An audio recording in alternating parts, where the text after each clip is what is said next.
নমস্কার বন্ধুরা, সকলকে স্বাগত জানাই নবমা কিচেনে।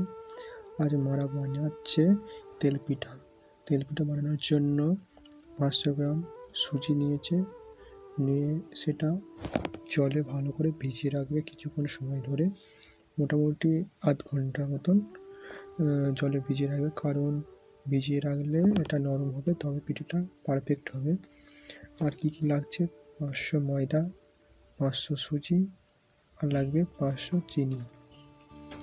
কারণ আপনারা যেমন মিষ্টি খেতে চান সেরকমভাবে মিষ্টি দেবেন। 500 চিনি আপনারা 300 দিতে পারেন আপনারা।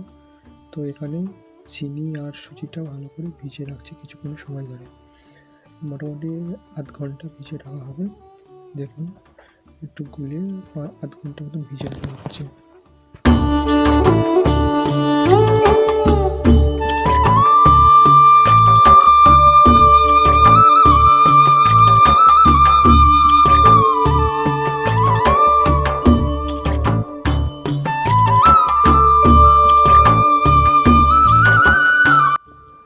ভিজিয়ে রাখা কমপ্লিট। এর মধ্যে দেওয়া হচ্ছে 200 গুড়, খেজুরের রস দেওয়া হচ্ছে, গুড় তো 200 দেওয়া হচ্ছে। এটা ভালো করে সাথে মিশিয়ে নেওয়া হচ্ছে। আপনারা গুড় নাও দিতে পারেন, কারণ আমরা একটু চিনিটা একটু 300 গ্রাম ছিল, তাই জন্য একটু গুড় দেওয়া হচ্ছে, কারণ বাড়িতে একটু মিষ্টি বেশি খায়। আপনারা কেউ 500 চিনি দিয়ে করতে পারেন বা একটু অল্প চিনি দিয়েও করতে পারেন। ভালো করে ফেনাতে হবে, ভালো করে মাখাতে হবে, যাতে ভালো পারফেক্ট মাখানো হয়। বারবার ঘোলটাতে হবে। দেখুন, আর দেওয়া হচ্ছে কিছু মৌরিটা দেওয়ার কারণ হচ্ছে এটাকে সেন্ট হয়, একটু সেন্ট বাস বানানো হয়, তাই জন্য মৌরি দিয়েছে। দেখতে থাকুন কেমন ভিডিওটা হচ্ছে। এবার এর মধ্যে চেলে দেওয়া হবে ময়দাটা। যে 500 ময়দা নেওয়া হয়েছিল, সেই ময়দাটা ভালো করে চেলে দেওয়া হচ্ছে। কারণ চেলে দিতে হবে, তার কারণটা হচ্ছে এর মধ্যে গুঁড়ি থাকে, মানে ডেলা বেঁধে যায়। ডেলা বাঁধলে ভালো পিঠেটা হয় না, তাই জন্য ভালো করে চেলে দেওয়া হচ্ছে। চেলে ভালো করে মাখাতে হবে। হাত দিয়ে মাখাতে পারেন আপনারা, হাত না দিয়ে মাখানো হচ্ছে। আপনারা যেরকম খুশি তেমনভাবে মাখাবে, কিন্তু ভালো করে সময় ধরে মাখাবে।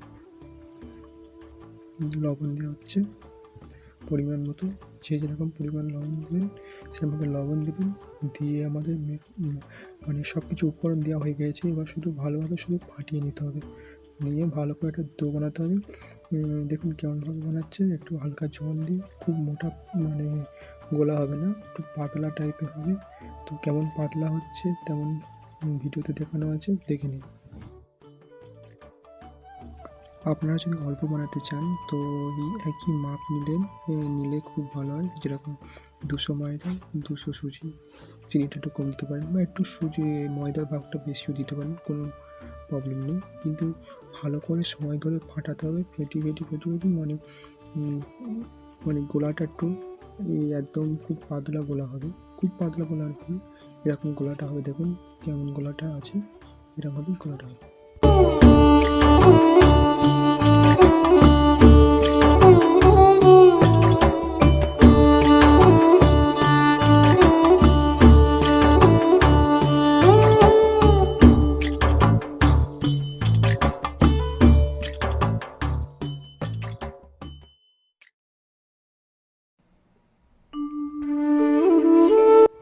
চারশো রিফাইন তেল নিয়ে এটা ভালো করে গরম করে হিট করে নিয়েছে। নেওয়ার পরে এবার আস্তে আস্তে ডাবুর মধ্যে গোলাটা নিয়ে আস্তে আস্তে ফেলছে। দেখুন গোল কেমন ফুলে উঠেছে, দেখুন খুব সুন্দর পারফেক্ট মানে মাখানো হয়েছে, তাই জন্য ফুলে উঠেছে খুব সুন্দরভাবে।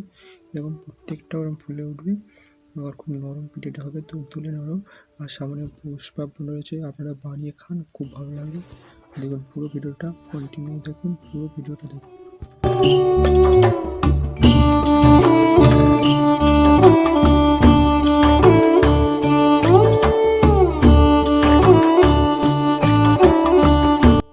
পিঠেটা হয়ে গিয়েছে, এবার লাভিয়ে নেওয়া হচ্ছে একটা শিকের মধ্যে করে। তো ভিডিওটা ভালো লাগলে সকলে লাইক দিও, কমেন্টে জানান যে কেমন হয়েছে। ও পরের বারে কী রেসিপি চান সেটাও জানান। আর সাবস্ক্রাইবটা অবশ্যই করুন, সাবস্ক্রাইবটা মেন, সাবস্ক্রাইব আর ফুল ভিডিওটা দেখতে হবে। এটাই দেখুন আপনাদের জন্য শুধু ভিডিওটা হয়। আপনারা যদি না সাপোর্ট করেন তাহলে কীভাবে ভিডিওটা আমরা বানাতে উৎসাহিত হব। তো চলুন ভিডিওটা দেখুন, আশা করি সাবস্ক্রাইবটা করে দিন।